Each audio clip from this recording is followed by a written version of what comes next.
السلام علیکم۔ آج جمعرات ہے، ستمبر کی 8 تاریخ۔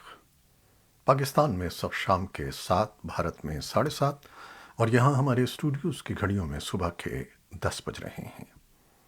وائس آف امریکہ واشنگٹن کی اردو سروس سے میں ہوں خالد حمید، خبروں کے ایک بلٹن کے ساتھ۔ اسلام آباد ہائی کورٹ نے توہین عدالت کیس میں عمران خان پر فرد جرم عائد کرنے کا فیصلہ کیا ہے۔ اسلام آباد ہائی کورٹ نے خاتون جج کو دھمکانے پر لیے گئے توہین عدالت نوٹس پر عمران خان کے ضمنی جواب کو مسترد کرتے ہوئے کہا کہ 22 ستمبر کو عمران خان کے خلاف فرد جرم عائد کی جائے گی۔ اسلام آباد ہائی کورٹ کے 5 رکنی بینچ نے عمران خان کے خلاف فرد جرم عائد کرنے کا فیصلہ سنایا۔ توہین عدالت کیس میں فرد جرم عائد ہونے کے عدالتی فیصلے کے بعد تحریک انصاف کے چیئرمین عمران خان صحافیوں سے بات کیے بغیر عدالت سے روانہ ہو گئے۔ اس سے قبل عدالت آمد پر عمران خان نے صحافیوں سے کہا تھا کہ وہ سماعت کے بعد صحافیوں سے گفتگو کریں گے، تاہم سماعت ختم ہونے پر وہ بنی گالہ روانہ ہو گئے۔ امریکی محکمہ خارجہ نے پاکستان کے ساتھ F-16 طیاروں کی مرمت کے $45 کروڑ کے ایک معاہدے کی منظوری دی ہے۔ امریکی محکمہ خارجہ کے ایک بیان کے مطابق امریکی ڈیفنس سیکیورٹی کوآپریشن ایجنسی نے مجوزہ معاہدے کو منظوری کے لیے بدھ کے روز امریکی کانگریس کو بھیجا ہے، اور امریکی کانگریس ہی پاکستان کے F-16 لڑاکا طیاروں کے لیے فاضل پرزوں اور آلات کی فروخت کرنے کے مجوزہ معاہدے کی حتمی منظوری دے گی۔ امریکہ کا کہنا ہے کہ یہ معاہدہ امریکہ کے قومی سلامتی کے مقاصد اور اس کی خارجہ پالیسی کے لیے معاون ثابت ہوگا، اور پاکستان کی انسداد دہشت گردی کی صلاحیتوں کو برقرار رکھنے میں بھی مدد دے گا۔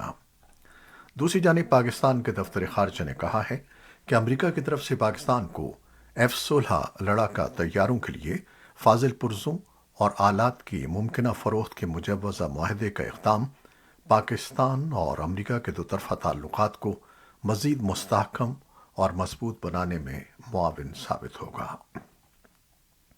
پاکستانی دفتر خارجہ کے ترجمان عاصم افتخار نے جمعرات کو اسلام آباد میں وائس آف امریکہ کے سوال کے جواب میں امریکی محکمہ خارجہ کے اقدام کو اہم قرار دیتے ہوئے کہا کہ پاکستان اور امریکہ کے تعلقات کو مثبت راستے پر گامزن کرنے کے لیے دو طرفہ رابطے اور کوششیں ہو رہی ہیں۔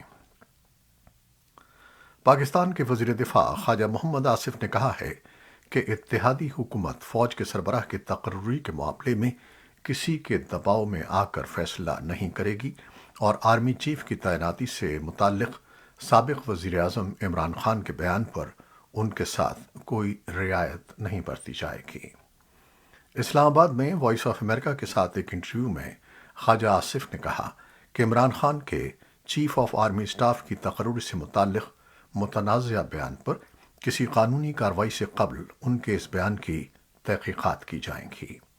خواجہ آصف نے یہ نہیں بتایا کہ عمران خان کے بیان کی تحقیقات کون کرے گا، البتہ انہوں نے واضح کیا کہ سابق وزیر اعظم کو اس معاملے میں کوئی چھوٹ نہیں دی جائے گی۔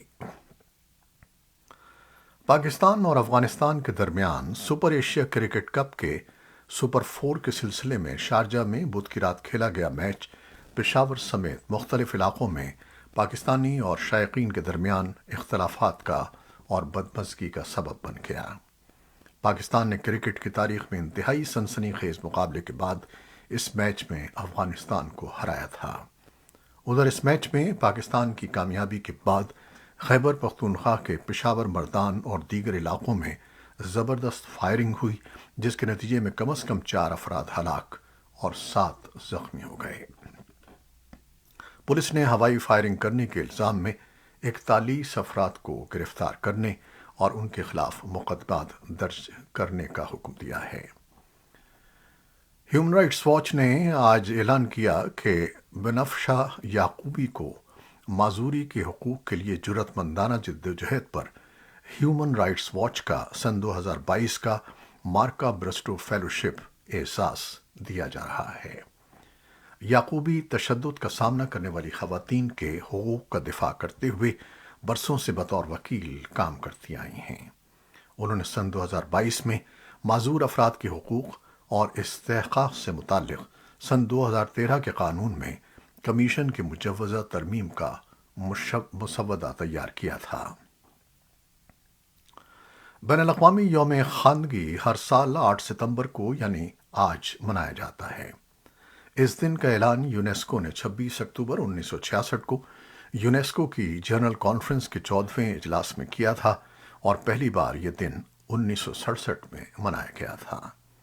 افغانستان میں ایک ایسے وقت پر اس دن کو منایا جا رہا ہے جب طالبان نے 1 سال سے زائد عرصے سے 6ٹھی جماعت تک لڑکیوں کے اسکول بند کر دیے تھے۔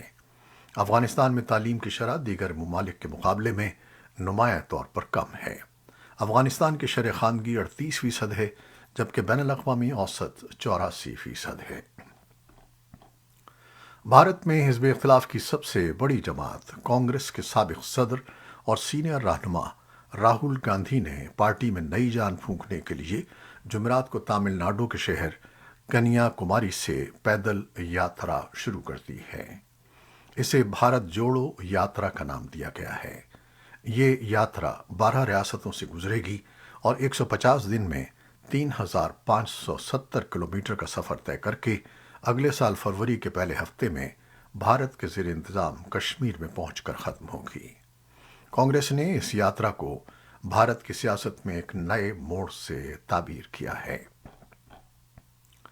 ویتنام میں موسیقی سے متعلق ایک پارلر میں آگ بھڑک اٹھنے اور عمارت سے باہر نکلنے کا راستہ مسدود ہونے کے نتیجے میں ہلاک ہونے والوں کی تعداد 32 تک پہنچ گئی ہے، جبکہ بدھ کی رات تک عمارت کے کئی حصوں میں آگ پر قابو نہیں پایا جا سکا تھا اور حرارت اتنی شدید تھی کہ وہاں داخل ہونا ناممکن تھا۔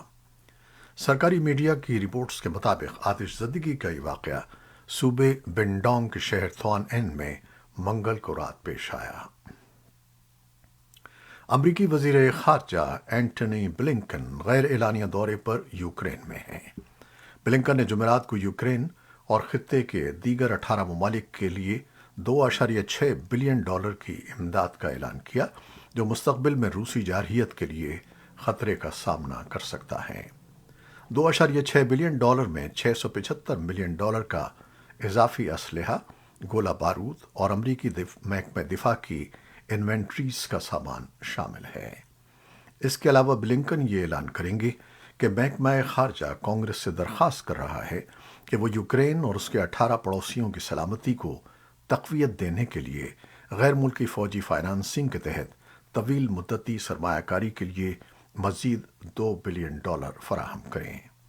بلنکن کا کیف کا دورہ اقوام متحدہ کی جنرل اسمبلی کے سالانہ اجلاس سے پہلے ہو رہا ہے، جہاں عالمی رہنماؤں کا اجتماع بقول امریکی حکام کے خود مختاری اور علاقائی سالمیت کے بارے میں اقوام متحدہ کے چارٹر میں درج اصولوں کی تصدیق کا ایک موقع ہے۔ اس سے پہلے امریکی وزیر دفاع لائیڈ آسٹن نے جمعرات کو کہا کہ صدر جو بائیڈن نے یوکرین کے لیے مزید $675 ملین کی فوجی امداد کی منظوری دی ہے۔ آسٹن نے کہا کہ یوکرین میں جنگ ایک اور اہم مرحلے پر ہے، کیونکہ یوکرین کی افواج ملک کے جنوب میں جوابی کارروائی کر رہی ہیں اور یہ کہ اب میدان جنگ میں مشترکہ کوششوں کی نمایاں کامیابی دکھائی دے رہی ہے۔ یوکرین کے بڑے نیوکلیئر پاور پلانٹ کے علاقے میں گولہ باری دوبارہ شروع ہو گئی ہے۔ روسی اور یوکرینی حکام نے ایک دوسرے پر الزام عائد کیا ہے۔ اقوام متحدہ کے ایٹمی نگراں ادارے کی جانب سے ایک روز قبل متحارب فریقوں پر دباؤ ڈالا گیا تھا کہ وہ کسی سانحے کو روکنے کے لیے پلانٹ میں محفوظ زون تشکیل دیں۔ یوکرین کے ایک علاقائی گورنر نے بتایا کہ روسیوں نے پلانٹ سے دریائے ڈینیپر کے مخالف کنارے پر واقع ایک شہر پر فائرنگ کی۔ روسی حکام نے کہا کہ جس شہر میں پاور پلانٹ واقع ہے وہاں بلیک آؤٹ ہے، کیونکہ یوکرین کی گولہ باری سے ایک پاور سب اسٹیشن کو نقصان پہنچا ہے۔ ادھر یوکرینی حکام نے مشرق اور جنوب میں اپنے جوابی حملے میں پیش رفت کی اطلاع دی ہے۔ صدر جو بائیڈن اور خاتون اول جل بائیڈن نے وائٹ ہاؤس میں سابق صدر براک اوباما اور سابق خاتون اول مشیل اوباما کا بدھ کے روز خیر مقدم کیا۔ اس موقع پر رابرٹ میک کرڈی اور شیرون سپرنگ کے پینٹ کیے گئے